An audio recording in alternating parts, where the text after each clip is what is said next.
नमस्कार। आज मैं भारतीय जनता पार्टी के सपोर्टर्स से एक बेहद जरूरी बात करना चाहता हूं। कुछ दिन पहले एक बीजेपी का कट्टर समर्थक मिला, बड़ी हल्की सी गंदी सी स्माइल देके बोला, अरविंद जी अगर आप हार गए तो क्या होगा। मैंने भी मुस्कुराते हुए पूछा, मैंने कहा भाई मेरी छोड़ो, ये बताओ कि अगर मैं हार गया तो तुम्हारा क्या होगा। वो एकदम सकपका गया, बोला मतलब। मैंने कहा भाई ये बताओ तुम्हारे बच्चे कहाँ पढ़ते हैं। बोला सरकारी स्कूल में। मैंने पूछा अब सरकारी स्कूल कैसे हैं। बोला स्कूल तो बहुत अच्छे हो गए, टीचर भी बहुत बढ़िया पढ़ाते हैं, रिजल्ट भी बहुत अच्छे आ रहे हैं। तो मैंने पूछा ये बताओ कि बीजेपी की कितनी राज्यों में सरकार है। बोला 20 राज्यों में। मैंने पूछा किस राज्य में अच्छे स्कूल हैं, तो बोला कहीं नहीं।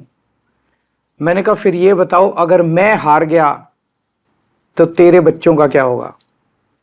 दिल्ली के सरकारी स्कूल फिर से कबाड़ा हो जाएंगे। बोला हाँ ये बात तो है। मैंने पूछा बिजली आती है 24 घंटे। बोला हाँ आती है। मैंने पूछा बीजेपी के किस राज्य में 24 घंटे बिजली आती है। थोड़ा सा सोच के बोला कहीं नहीं।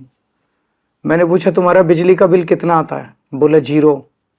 मैंने पूछा और यूपी में जहां बीजेपी की सरकार है वहां लोगों का बिजली का बिल कितना आता है। बोला जी वहां तो हजारों रुपए महीना आता है। मैंने कहा तो भैया ये बताओ अगर मैं हार गया तो तेरा क्या होगा। दिल्ली में फ्री बिजली, फ्री पानी, फ्री इलाज, अच्छे स्कूल, 24 घंटे बिजली, महिलाओं की फ्री बस यात्रा, ये तो सब बंद हो जाएंगे। कम से कम हर महीने 25,000 रुपए की चपत लगने लगेगी। है 25,000 रुपए देने को। बोला जी मेरी तो 1 लाख रुपए महीने की तनख्वाह है, उसमें भी गुजारा नहीं होता, 25,000 रुपये महीना तो कहाँ से लाऊंगा।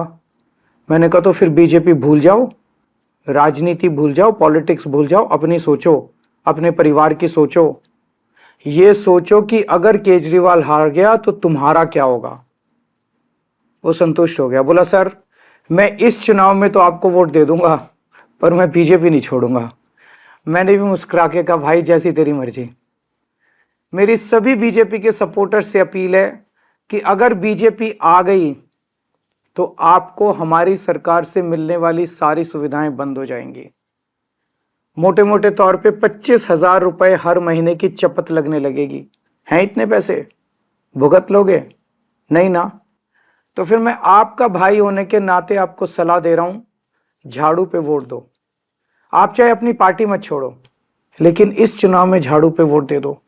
इसी में आपका और आपके परिवार का फायदा है। और हां अगर आपको कभी पर्सनल काम भी हो तो अपने इस भाई के पास आ जाना, मैं हमेशा आपके काम आऊंगा।